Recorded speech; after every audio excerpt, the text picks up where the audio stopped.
ألا بذكر الله تطمئن القلوب. أعوذ بالله من الشيطان الرجيم. بسم الله الرحمن الرحيم.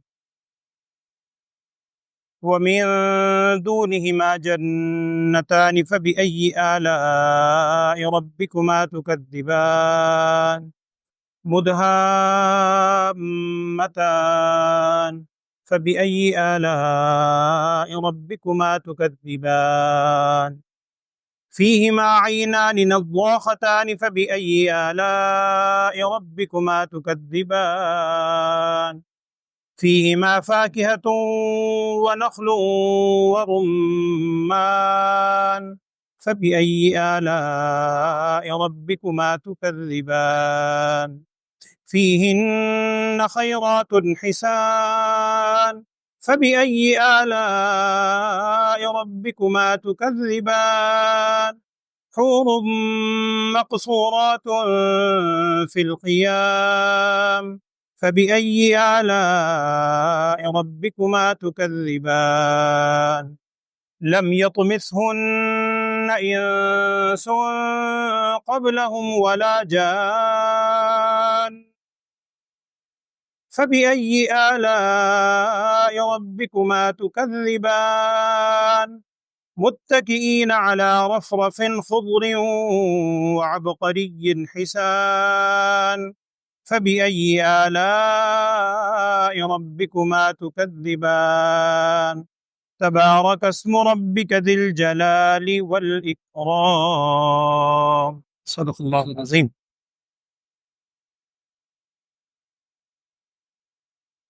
بسم اللہ الرحمن الرحیم.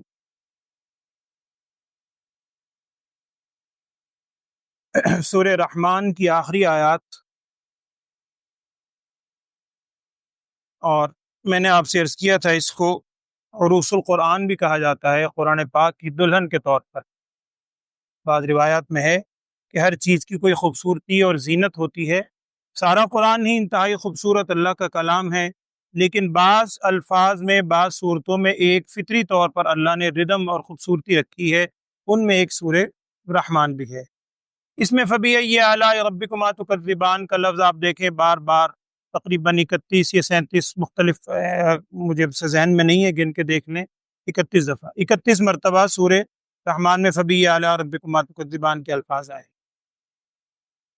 ایک چیز ویسے ہی میں ضمناً میرے ذہن میں آیا، وہ شاید سورہ رحمان کی ابتدا میں نے آپ سے سوال بھی پوچھا تھا کہ رمضان میں نے آپ سے ایک بات عرض کی تھی سورہ رحمان کے حوالے سے. آپ اگر غور کریں، اس پوری سورہ رحمان میں لفظ اللہ نہیں آیا. اللہ تعالیٰ کا ذاتی نام ہے. پوری سورہ رحمان میں لفظ اللہ نہیں ہے. پورے قرآن پاک میں بعض اہل علم نے لکھا ہے کہ بمشکل، یعنی تھوڑا سا فاصلہ آتا ہے، 1-2 رکوع یا 1-8 پیج کا فاصلہ ہے، چھوٹے پیج کا. اس کے بعد لفظ اللہ کسی نہ کسی رنگ میں آتا ہے، للہ، واللہ، ان اللہ، وللہ. ایک پورا موتیوں کی طرح جڑا ہوا ہے پورے قرآن میں لفظ اللہ. اللہ جل شانہ کا نام ہے ذاتی. لیکن یہ موقع ایسا ہے، اور بہرحال میں عرض کر دیتا ہوں، اس کتاب میں لکھا ہے کہ تقریباً آدھے پارے کا وقفہ ہے، 9 رکوع بنتے ہیں، تقریباً آدھے پارے کا گیپ ہے جس میں لفظ اللہ استعمال نہیں ہوا. اب اللہ ہی جانتا ہے، اللہ کا کلام ہے. اور اس میں عجیب بات یہ ہے، سورہ رحمان، رحمان اللہ کا نام ہے، صفاتی نام ہے، ذاتی نام اللہ نہیں. پوری سورہ رحمان میں لفظ اللہ نہیں ہے. یہ آپ کو یاد بھی رہے گا، سورہ رحمان سے پچھلی سورت ہے سورہ قمر، پوری سورہ قمر میں لفظ اللہ نہیں ہے. سورہ رحمان سے اگلی سورت ہے سورہ واقعہ، پوری سورہ واقعہ میں لفظ اللہ نہیں ہے. سورہ قمر تو پڑھ چکے ہیں، سورہ رحمان بھی آپ آج مکمل ہو رہی انشاءاللہ، سورہ واقعہ آئے گی. اور سورہ قمر جو پچھلی سورت ہے، اس سے پچھلی سورت ہے سورہ نجم. آپ دیکھیں سورہ نجم کا آخری لفظ، میں وہ آیت نہیں پڑھ رہا، سجدے والی آیت ہے، اس میں لفظ اللہ پہ وہ سورت ختم ہو رہی ہے، سورہ نجم. اس کے بعد قمر، رحمان، واقعہ، اس میں لفظ اللہ نہیں. اور اگلی سورت سورہ واقعہ کے بعد سورہ حدید شروع ہو رہی ہے سبح للہ، اللہ کے نام سے۔ تو یہ وہ پوائنٹ ہے ایسا کہ جس میں ایک سوال بھی پوچھتے ہیں عام طور پہ کہ جی وہ بتاؤ کون سا حصہ ہے قرآن پاک کا زیادہ سے زیادہ جس میں لفظ اللہ استعمال نہیں ہوا، گیپ ہے۔ اب اللہ ہی جانتا ہے اس کی حکمتیں کیا ہیں، ممکن ہے اور بھی کوئی ہو، لیکن جہاں تک مجھے معلوم ہے، میں نے کتابوں میں پڑھا ہے، وہ یہ ہے۔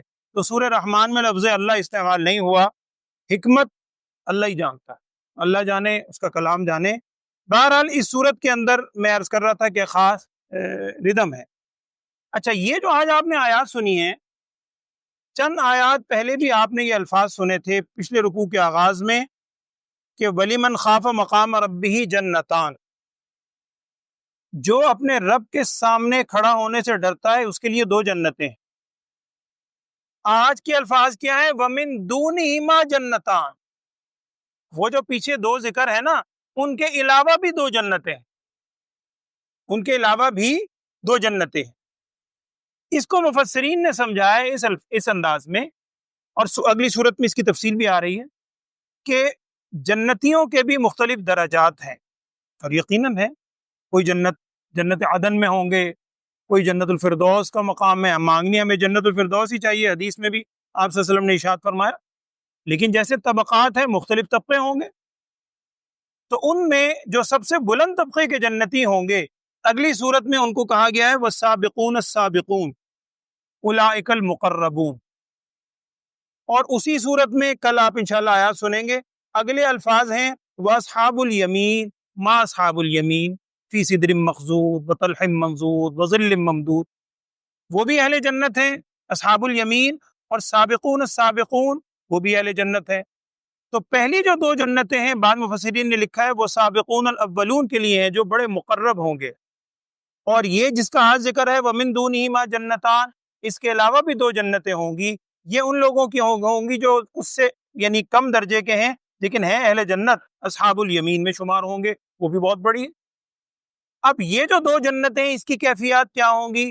کچھ کیفیتیں تو مشترک ہیں جو پچھلی آیات میں تھیں، کچھ کیفیت کے اندر فرق بھی ہے۔ آج کی آیات میں کیا ہے؟ ان کے علاوہ بھی 2 جنتیں ہیں۔ کن کے علاوہ؟ وہ جو پیچھے ذکر ہوا تھا وَلِمَنْ خَافَ مَقَامَ رَبِّهِ جَنَّتَانِ، اور پھر آگے ان کی کیفیت تھی فِيهِمَا عَيْنَانِ تَجْرِيَانِ، یا فِيهِمَا عَيْنَانِ نَضَّاخَتَانِ، تھوڑا تھوڑا فرق ہے۔ تو ان کے لیے اللہ تعالیٰ کی طرف ان کے علاوہ بھی 2 جنتیں ہیں، پھر وہی الفاظ ہے کہ اے جن و انسان، تم اپنے رب کی کون کون سی نعمتوں کو جھٹلاؤ گے۔ یہ جنتیں، یہ باغات کیسے ہیں؟ مدہامتان، ادہیمام دہمتن، اصل میں عربی میں کہتے ہیں انتہائی سیاہ چیز کو۔ اگر بہت زیادہ سبزہ ہو، یعنی جنگل سبزے سے بالکل ڈھکا ہوا ہو، تو اس کو یوں بھی بعض اوقات کہہ دیتے ہیں کہ وہ اتنا سبز ہے گویا کہ سیاہ ہے، بالکل اندھیرے کی طرح ہے، گویا کہ سیاہ ہے۔ جتنا سبزہ ہوگا درختوں پہ وہ زیادہ خوبصورتی شمار ہوتی ہے۔ تو مدہام متان کا ترجمہ یہ کیا جاتا ہے کہ انتہائی سبز جیسا کہ سیاہ، اتنی سبز وہ باغات ہوں گے جیسے کہ سیاہی مائل۔ تم اپنے رب کی کون کون سی نعمتوں کو جھٹلاؤ گے؟ آگے کیا ہے؟ فیہما عینان نضاختان، ان جنتوں میں 2 چشمے ہیں، پیچھے بھی تھا اس میں 2 چشمے ہیں، وہاں تھا تجریان، یہاں الفاظ ہے نضاختان۔ نضاختان کا مطلب ہے جو ابل رہے ہیں، جوش مار رہے ہیں۔ حضرت عبداللہ ابن عباس رضی اللہ تعالیٰ عنہ سے یہ الفاظ آتے ہیں، وہ فرماتے ہیں کہ نضاختان کا یہ جو 2 چشمے ہیں، یہ ان کے اوپر خیر و برکت نچھاور کر رہے ہوں گے جیسے بارش کی فوار ہوتی ہے۔ بعض کتابوں اور حضرت عبداللہ ابن مسعود رضی اللہ تعالیٰ کی طرف یہ منقول ہے، بعض تفاسیر میں نقل کیا گیا، وہ فرماتے ہیں کہ اس سے خوشبوئیں نکل رہی ہوں۔ اور ایک مفہوم یہی ہے جو ظاہری الفاظ کا ہے کہ فیہما عینان نضاختان، اس میں 2 چشمے ہیں جو یعنی پھوٹے پڑ رہے ہیں، جوش مار رہے ہیں ان جنتوں میں۔ تم اپنے رب کی کون کون سی نعمتوں کو جھٹلاؤ گے؟ اچھا، آگے کیا ہے آپ ذرا غور کیجئے گا، یہاں اللہ تعالیٰ فرمانا ہے فیہما فاکہۃ ونخل ورمان، ان جنتوں میں، ان باغات میں کیا ہوگا؟ پھل بھی ہوں گے، کھجور بھی ہوگی، انار بھی ہوں گے۔ اب یہاں پر ایک فطری سوال آتا ہے کہ جی انار اور پھل کھجور یہ بھی تو پھلوں میں شامل ہے. جب کہہ دیا فیہما فاکہۃ تو ان میں پھل ہوں گے، تو کھجور اور انار کا الگ سے ذکر کیا ہے. ایک بنیادی وجہ تو یہی، باقی اللہ جانتا ہے، اللہ کا کلام ہے کہ بہت زیادہ خصوصیت کی وجہ سے، چونکہ کھجور کے اندر اللہ نے ایک فطری طاقت رکھی ہے کہ یہ غذا کا کام بھی کرتی ہے. اور ایک روایت میں ہے کہ ایک موقع پر خیبر کا جو مقام علاقہ ہے جہاں پر یہ یہود جا کے آباد ہوئے تھے، غزوہ خیبر ہوا، نبی صلی اللہ علیہ وسلم کی خدمت میں ایک دفعہ خیبر کی کھجوریں پیش کی گئی، اور آتا بڑی لمبی سائز کی تھی. تو آپ صلی اللہ علیہ وسلم نے بڑے تعجب سے فرمایا کہ خیبر کی ساری کھجوریں ایسی ہوتی ہیں؟ تو صحابہ نے عرض کیا کہ یا رسول اللہ صلی اللہ علیہ وسلم ساری ایسی نہیں ہوتی، مختلف قسمیں ہیں، اور کتابوں میں لکھا ہے کہ 1000 سے زائد اقسام ہیں کھجوروں کی جو خیبر میں کھجور ہوتی ہے. باقی اللہ جانتا ہے، واللہ عالم. تو کھجوروں کی بے شمار اقسام ہیں. یہ کھجوریں بھی ہوں گی اور رمان انار بھی ہوں گے. اچھا، ایک بات تو یہ ذہن میں رکھیں کہ جیسی انار کھجور پھل ہم یہاں کھاتے ہیں ایسے تو نہیں ہوں گے. قرآن پاک میں آپ نے پڑھا ہے، غالباً سورہ بقرہ کے دوسرے تیسرے رکوع میں ہے وَأُتُوا بِهِ مُتَشَابِهًا، ان کو پھل دیے جائیں گے ملتے جلتے.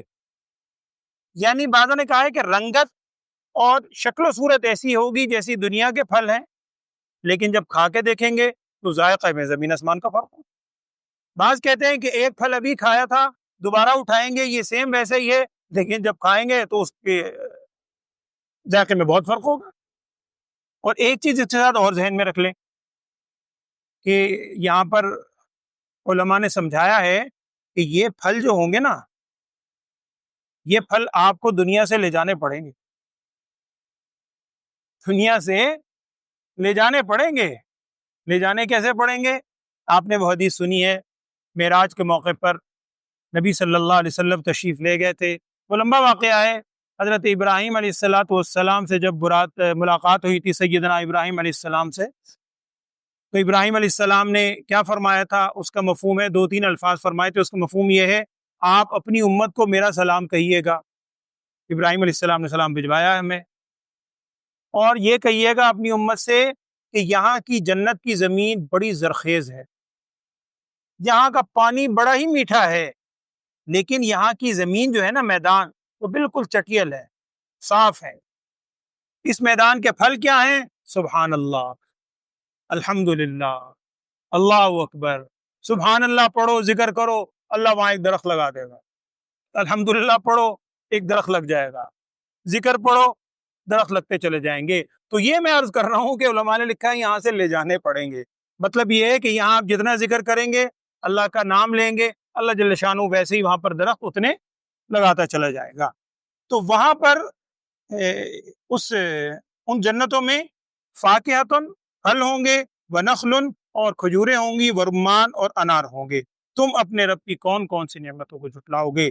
فیہن خیرات حسان، یہاں 2 لفظ ہیں، ایک خیرات اور ایک حسان. اس کا معنی تو یہ کیا جاتا ہے کہ ان میں جو عورتیں ہوں گی، ازواج انہیں دی جائیں گی، وہ خوبصورت اور خوب سیرت. ایک حدیث میں ہے کہ نبی صلی اللہ علیہ وسلم سے پوچھا گیا کہ یا رسول اللہ صلی اللہ علیہ وسلم، یہ جو اس آیت میں ہے فیہن خیرات حسان، اس کا کیا معنی ہے؟ تو آپ صلی اللہ علیہ وسلم نے ارشاد فرمایا کہ خیرات الاخلاق اور حسان الوجوہ. خیرات الاخلاق کہ بہترین اخلاق والیاں ہوں گی، دوسرے لفظوں میں خوب سیرت، بہترین اخلاق، اسے ہم کہتے ہیں نا عادت، اخلاق، بہت بہترین. اور آگے فرمایا کہ حسان الوجوہ کہ بہترین خوبصورتی والی ہوں گی، خوبصورت بھی خوبصیرت بھی. یہ ازواج انہیں وہاں عطا کی جائیں گی. تم اپنے رب کی کون کون سی نعمتوں کو جھٹلاؤ گے. اور ان کے ساتھ حور مقصورات فی الخیام، جو حوریں عطا کی جائیں گی، مقصورات وہ رکی ہوئی ہوں گی، فی الخیام خیموں میں. حدیث میں آتا ہے، حضرت ابو موسیٰ اشعری رضی اللہ تعالیٰ عنہ اس کے راوی ہیں، وہ فرماتے ہیں کہ اہل جنت کو جو خیمہ ہوگا جنتی کا، وہ پورا خیمہ ایک موتی کا ہوگا، اور اس کی پیمائش بھی لکھی ہے. حدیث میں دونوں الفاظ آتے ہیں، ایک میں چوڑائی، ایک میں لمبائی، کہ اس کی لمبائی یا چوڑائی 60 میل کے برابر ہوگی ایک خیمے کی. اور پورا خیمہ ایک موتی کا ہوگا، ان خیموں میں وہ رکی ہوئی ہوں گی۔ اور ایک حدیث کے الفاظ ہیں، ویسے میں عرض کر دیتا ہوں، بعض روایت میں ہے کہ اہل جنت سے یہ جو حوریں ہوں گی، یہ اہل جنت کی جو ازواج، دنیاوی ازواج ہیں، وہ ملکہ کے طور پر ان سے یہ سوال کریں گی، ان سے کہیں گی کہ ہمیں اللہ نے کافور سے بنایا ہے، زعفران سے بنایا ہے، کستوری سے بنایا ہے، تم بنی ہوئی ہو خاکی مخلوق ہو، تم خاک کی مخلوق ہو، دنیا میں تمہیں اللہ نے اس سے پیدا کیا گندگی سے، وہ سب جانتے تھے، پھر تمہیں ہم پہ فضیلت کیوں دی؟ تمہیں ہمیں ہمارے یعنی ملکہ کے طور پہ رکھا گیا؟ تو وہاں ہے کہ وہ جواب دیں گی، ہم نے دنیا میں نمازیں پڑھی، ہم نے دنیا میں روزے رکھے، ہم نے سردی گرمی کے روزے برداشت کیے، ہم نے مشقتیں برداشت کی، ہم نے اللہ کی رضا کی خاطر بے شمار تکالیف اٹھائیں، اس وجہ سے اللہ تعالیٰ ان کو مقام بہت بلند دے گا۔ تو یہ کیفیات اہل جنت کو وہاں عطا ہوں گی۔ اور میں عرض کر رہا ہوں، یہ وَمِن دُونِهِمَا جنتان ہے، وہ جو سابقون السابقون ان کے لیے جو ہیں وہ تو اور درجے کی ہیں، لیکن جو کم درجے کے ہوں گے نسبتاً، ان کے لیے بھی اللہ تعالیٰ کی یہ نعمتیں ہوں گی۔ ظاہری بات ہے جب یہ سب یہ نعمتیں ہیں تو فَبِأَيِّ آلَاءِ رَبِّكُمَا تُكَذِّبَانِ، اے جن و انسان، تم اپنے رب کی کون کون سی نعمتوں کو جھٹلاؤ گے۔ آخری الفاظ کیا ہے؟ متقین، نہیں ایک رہ گیا، لم یطمثن، یہ پیچھے بھی الفاظ آئے تھے کہ وہ جو حوریں ہوں گی ان کو نہیں چھوا ہوگا کسی انسان نے اس سے پہلے اور نہ ہی کسی جن نے۔ فَبِأَيِّ آلَاءِ رَبِّكُمَا تُكَذِّبَانِ، تم اپنے رب کی کون کون سی نعمتوں کو جھٹلاؤ گے۔ متقین علی رفرف خضر وعبقری حسان، وہ اہل جنت تکیہ لگائے ہوئے ہوں گے۔ رفرف بعض تو کہتے ہیں گاؤ تکیہ، گول تکیہ ہوتے ہیں نا، بڑے گاؤ تکیہ عام طور پہ رکھے جاتے ہیں بڑے اعزاز کے لیے۔ آج کل تو فرشی نشست ختم ہو گئی ہے، عربوں میں اگرچہ ابھی بھی رواج ہے اس کا بہت، اور ابھی بھی بعض بزرگوں کے یہاں دیکھا ہے فرشی نشست رکھتے ہیں جس میں اللہ نے بڑی برکتیں رکھی۔ تو وہ تکیہ لگائے ہوئے ہوں گے، گاؤ تکیہ لگائے ہوئے، خضرن سبز کلر کا، سبز رنگ کا، وعبقری حسان، عبقری کا مختلف معنی ہے، ایک معنی اس کا قالین بھی ہوتا ہے، سبز دبیز قالینوں پر تکیے لگائے ہوئے وہ وہاں پر بیٹھے ہوں گے، حسان انتہائی خوبصورت۔ اور ایک عبقری کا مطلب نقش و نگار والا، اور بعض کہتے ہیں کہ ہر ایسی چیز جو بڑی ہی عمدہ اور بے مثال ہو اس کو عبقری کہا جاتا ہے عربی زبان میں۔ تو ان کے وہاں پر تکیے لگائے ہوئے ہوں گے، انتہائی عمدہ قالین پر بیٹھے ہوں گے۔ تم اپنے پروردگار کی کون کون سی نعمتوں کو جھٹلاؤ گے۔ اور آخری آیت کیا ہے؟ تبارک اسم ربک، بڑا ہی بابرکت ہے آپ کے رب کا نام، ذی الجلال والاکرام، جو بڑی ہی عزت والا ہے اور بڑے ہی اکرام والا۔ یہ وہ الفاظ ہیں، اور ایک حدیث کے اندر آتا ہے، جامع ترمذی کے اندر غالباً یہ حدیث کے الفاظ ہیں جس کا مفہوم ہے، نبی صلی اللہ علیہ وسلم نے ارشاد فرمایا تھا، یہ جو ہے نا الفاظ یا ذی الجلال والاکرام کے بارے میں آپ سے ارشاد فرمایا جس کا مفہوم ہے اس کو چمٹ جاؤ۔ یعنی علماء نے لکھا ہے کہ اس کو بس اپنے لیے اتنا لازم پکڑ لو کہ جیسے بندہ چمٹا لیتا ہے، یا ذی الجلال والاکرام، یا ذی الجلال والاکرام، اے وہ ہستی جو بڑی ہی ذی الجلال بھی ہے، اکرام والی بھی ہے۔ تو ان الفاظ کو کثرت سے پڑھیں۔ اور آپ نے وہ بھی بات سنی ہے کہ نبی اکرم صلی اللہ علیہ وسلم نماز کا سلام پھیرنے کے بعد تکبیر پڑھتے تھے، اللہ اکبر، 3 مرتبہ استغفار پڑھنا آپ صلی اللہ علیہ وسلم کا معمول تھا، اور اس کے بعد یہی الفاظ کہا کرتے تھے۔ کیا الفاظ تھے وہ آپ بھی اب پڑھتے ہیں، اللہ تعالیٰ ہمیں بھی اتنی توفیق دے کہ یہ پڑھنے کے بعد ہم دعا کے اندر کیا پڑھتے ہیں؟ اللہم انت السلام ومنک السلام تبارکت یا ذی الجلال والاکرام۔ یہ جو حینا ربنا بالسلام وادخلنا دار السلام، یہ بعض الفاظ ہم دعاؤں میں مانگتے ہیں، لیکن اس حدیث کے اندر، صحیح حدیث میں یہ الفاظ نہیں ہیں، اور حدیثوں میں ہے، اس کو جوڑا ہوا ہے، لیکن نماز کے بعد جو کلمات اذکار پڑھنے کی تلقین ہے وہ یہی ہے، اللہم انت السلام ومنک السلام تبارکت ربنا، وتعالیت بھی ہے تبارکت ربنا یا ذی الجلال والاکرام۔ تو یہ ہر نماز کے بعد پڑھنے کا بھی معمول بنائیں۔ اور جیسے میں نے عرض کیا، اس حدیث میں آپ نے فرمایا کہ اس کو چمٹ جاؤ، لازم پکڑ لو، ہر وقت چلتے پھرتے یا ذی الجلال والاکرام۔ اللہ تعالیٰ کے سارے بابرکت نام ہیں، اور واقعتاً کہا یہ جا رہا ہے کہ یہ جتنی نعمتیں آپ نے سنی ہیں، اتنی نعمتیں سننے کے بعد بار بار ہمیں جھنجھوڑا بھی گیا ہے، تو ظاہری بات ہے جس ہستی کا نام ہی اتنی برکت والا ہے، جو بڑی ہی مغفرت والی ہے، بڑی عزت والی ہستی ہے، اور اس کی نعمتیں، اس پہ شکر کرنا تو واجب ہے۔ اور آخر میں وہی بات جو میں نے اس صورت کے شروع میں آپ سے عرض کی تھی کہ نبی اقدس صلی اللہ علیہ وسلم نے ارشاد فرمایا تھا، جس کا مفہوم یہ ہے کہ میں نے جب یہ سورت جنات کے سامنے پڑھی تو انہوں نے جب بھی میں نے فَبِأَيِّ آلَاءِ رَبِّكُمَا تُكَذِّبَانِ پڑھا نبی صلی اللہ علیہ وسلم نے، تو جنات نے باقاعدہ جواب میں الفاظ کہے، جس کا مفہوم یہ ہے، اس دن میں نے عرض کیا تھا، کیونکہ الفاظ یہ ہیں، الفاظ اس کے الفاظ کا کیا معنی ہے کہ تم اپنے رب کی کون کون سی نعمتوں کو جھٹلاؤ گے۔ وہ ہر دفعہ یہ جواب میں کہا کرتے تھے، اے ہمارے رب، ہم تیری نعمتوں کو نہیں جھٹلاتے، ساری کی ساری حمد و ثنا تیرے ہی لیے۔ اسی لیے علماء نے لکھا ہے کہ اگر یہ الفاظ پڑھنے کے بعد ہم بھی یہ کہہ لیا کریں، اے اللہ تعالیٰ، ہم تیری نعمتوں کو نہیں جھٹلاتے، لیکن ظاہری بات ہے زبان سے کہنے سے کچھ نہیں ہے، عمل سے بھی ہم اللہ کی نعمتوں کا شکر ادا کریں، ہر موقع پر، ہر چیز سے۔ یہ شکر زبان سے بھی ہوتا ہے، اعضاء سے بھی ہوتا ہے، اور اصل شکر ہے اطاعت گزاری، فرما برداری۔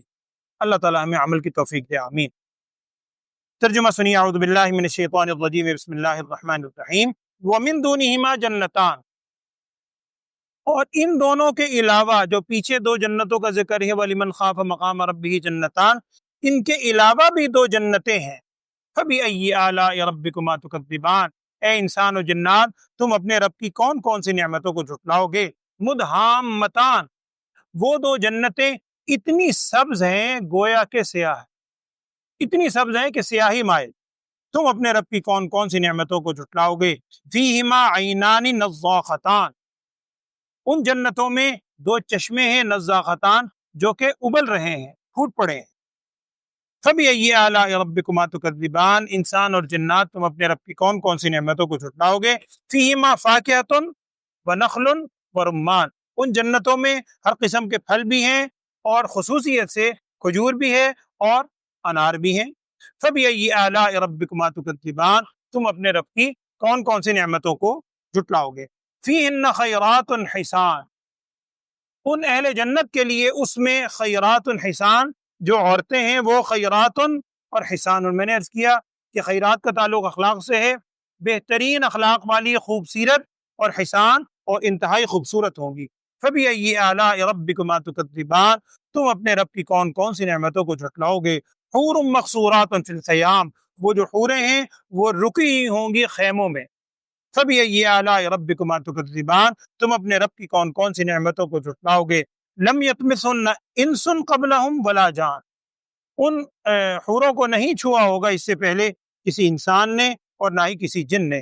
فَبِأَيِّ آلَاءِ رَبِّكُمَا تُكَذِّبَانِ، اے جن و انسان، تم اپنے رب کی کون کون سی نعمتوں کو جھٹلاؤ گے۔ مُتَّكِئِينَ عَلَىٰ رَفْرَفٍ خُضْرٍ وَعَبْقَرِيٍّ حِسَانٍ، وہ تکیہ لگائے ہوئے بیٹھے ہوں گے، کس پر؟ گاؤ تکیہ لگائے ہوئے، سبز کلر کا، قالینوں پر، جو بھی مفہوم کریں، وہ بیٹھے ہوں گے۔ حسان، انتہائی خوبصورت اور دبیز قالینوں پر بیٹھے ہوں۔ فَبِأَيِّ آلَاءِ رَبِّكُمَا تُكَذِّبَانِ، تم اپنے رب کی کون کون سی نعمتوں کو جھٹلاؤ گے۔ تبارک اسم ربک، بہت ہی بابرکت ہے نام آپ کے رب کا، ذی الجلال والاکرام، جو بڑی عزت والا ہے، بزرگی والا، انتہائی بزرگی والا، انتہائی باعزت ہے۔ اللہ تعالی ہمیں بھی اپنی بارگاہ میں ہر وقت ذکر کرنے کی، توبہ کرنے کی توفیق عطا فرمائے۔ الحمدللہ، اللہ خیر، اللہ خیر، الحمدللہ رب العالمین۔ اللہم صلی علی سیدنا و مولانا محمد وعلی آل سیدنا و مولانا محمد وبارک وسلم۔ اللہم ارنا الحق حقا وارزقنا اتباعہ وارنا الباطل باطلا وارزقنا اجتنابہ۔ یا اللہ، ہم سب کو ایک اور نیک ہونے کی توفیق عطا فرما۔ قرآن کی جو تعلیمات ہم روز پڑھتے سنتے ہیں، ہم سب کو ان پر عمل کرنے کی توفیق عطا فرما۔ ہر عمل میں نبی صلی اللہ علیہ وسلم کی کامل اتباع ہم سب کو نصیب فرما۔ بھائی نے اپنی چھوٹی بچی کے لیے، بھتیجی کے لیے دعا کی درخواست کی ہے، اس کے لیے دعا فرمائیں۔ نومولود بچی ہے، اللہ تعالیٰ اس کے ساتھ صحت والا، عافیت والا معاملہ فرمائے۔ میرے کلیگ ہیں، ابھی مجھے 1-2 روز پہلے ہی معلوم ہوا، حج پر گئے ہوئے تھے، فیملی بھی ساتھ تھی۔ حج کے چند دنوں کے بعد فالج کا اٹیک ہوا شدید، اس وقت وینٹیلیٹر پر مکہ مکرمہ کے ہاسپٹل میں ہے۔ فیملی یہاں واپس آ گئی ہے، چونکہ حج کے بعد ٹھہر نہیں سکتے۔ بیٹا اب گیا ہوا ہے ساتھ، 1-2 مہینے سے وینٹیلیٹر پر وہیں مکہ کے ہاسپٹل میں ہے۔ ان کے لیے بھی دعا فرمائیں، اللہ تعالیٰ انہیں بھی صحت والی، سلامتی، عافیت والی زندگی عطا فرما۔ اور بھی جتنے بیمار ہیں تمام بیماروں کے ساتھ رحم والا، کرم والا، عافیت والا معاملہ فرما۔ وصلی اللہ تعالی علی خیر خلقہ سیدنا و مولانا محمد وعلی آلہ و اصحابہ اجمعین، آمین برحمتہ۔